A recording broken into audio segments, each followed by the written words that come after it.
आदरणीय धर्म प्रेमी सज्जनों, सादर नमस्ते। मैं जेठालाल विश्वकर्मा आप सभी का हार्दिक अभिनंदन करता हूँ। महाभारत उद्योग पर्व अध्याय 13। पिछले प्रसंग में आपने विदुर नीति का प्रसंग सुना। विदुर नीति का उपदेश सुनकर के राजा धृतराष्ट्र महात्मा विदुर से बोले, हे प्रधानमंत्री विदुर, मैं पांडवों के प्रति सदा ऐसी ही बुद्धि रखता हूँ, तथापि दुर्योधन से मिलने पर मेरी बुद्धि भ्रष्ट हो जाती है।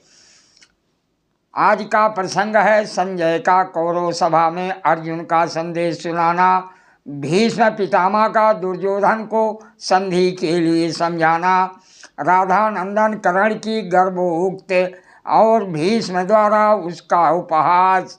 महर्षि वैशंपायन जी महाभारत की कथा सुनाते हुए कहते हैं, हे राजन जन्मेजय जी, वो रात्रि व्यतीत होने पर जब प्रातः काल हुआ तब सब राजा लोग सूत पुत्र संजय से मिलने और उसके द्वारा पांडवों का संदेश सुनने के लिए प्रसन्नता पूर्वक राजसभा में आए।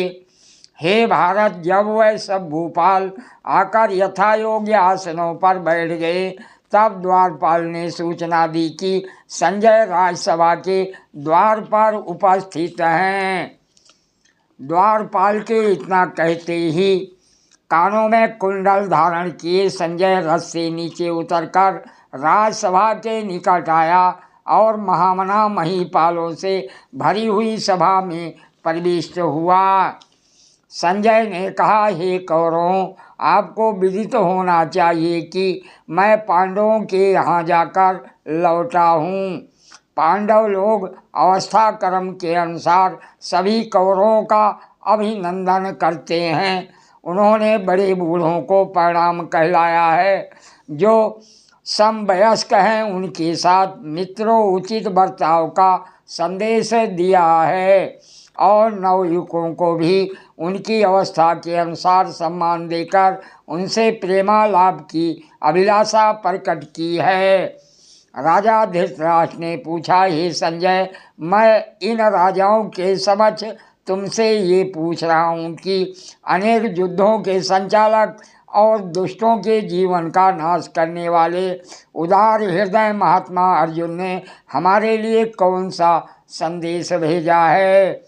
संजय बोले, हे राजन, युधिष्ठिर की आज्ञा से युद्ध के लिए उद्यत हुए अतुल धन विजेता महात्मा अर्जुन ने श्री कृष्ण के सुनते हुए जो संदेश दिया है उसे दुर्योधन सुने। उन्होंने कहा है, यदि दुर्योधन अजीमीण कुल नंदन महाराज युधिष्ठिर का राज्य नहीं छोड़ता है तो निश्चय ही धृतराष्ट्र के पुत्रों का पूर्व जन्म का किया हुआ कोई ऐसा पाप कर्म प्रकट हुआ है जिसका फल उन्हें भोगना ही पड़ेगा।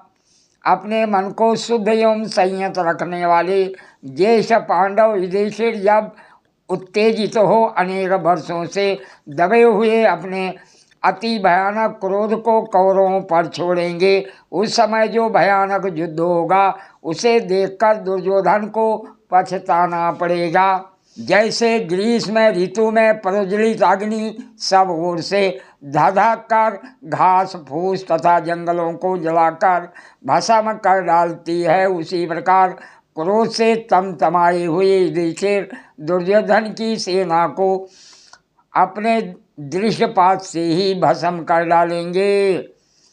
जिस समय दुर्योधन हाथ में गदा लिए हुए रथ पर आरूढ़ भयंकर वेग वाले अमर सशील अर्थात क्रोधा अंध पांडुनंदन भीम को क्रोध रूप विष उगलते देखेगा, उस समय युद्ध के परिणाम को सोचकर उसे महान पश्चाताप करना पड़ेगा।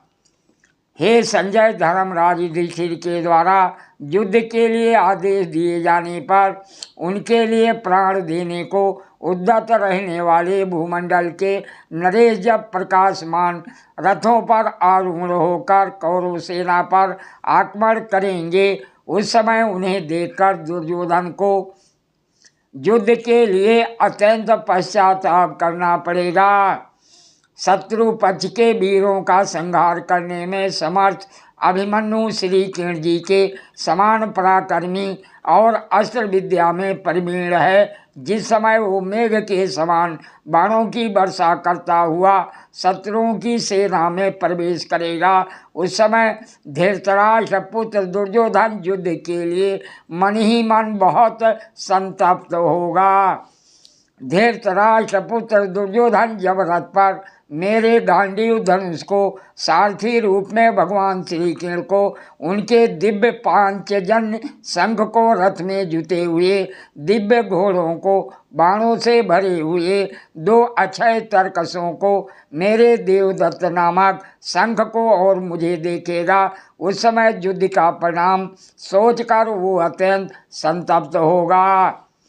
मेरा गांडीव धनुष बिना स्पर्श किए ही तना जा रहा है, मेरे धनुष की डोरी बिना खींचे ही हिलने लगी है और मेरे बाण बार बार तरकस से निकलकर शत्रुओं की ओर जाने के लिए उतावले हो रहे हैं।